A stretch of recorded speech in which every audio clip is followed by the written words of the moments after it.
Your third challenge is brought to you by Megan Foltz. In high school, Megan helped start the Winnipeg chapter of the International Aid and Development Organization Oxfam, and was the youngest person to have received that organization's Spirit of Change Award.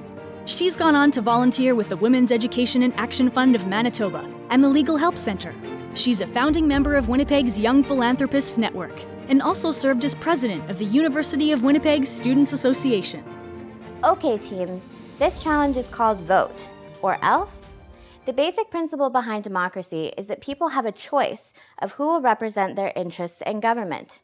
But what happens when people don't vote?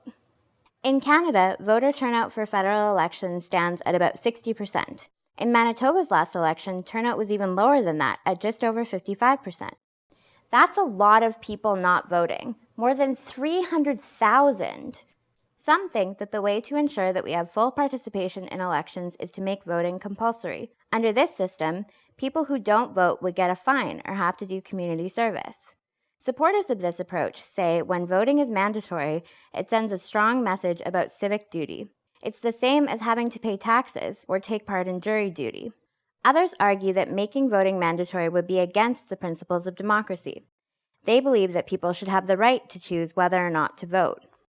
They also say that low voter turnout serves a purpose. It sends the message to candidates and parties that non-voters think no one on the ballot represents their interests. For this challenge, examine the arguments for and against mandatory voting and whether it would work in Canada. Good luck!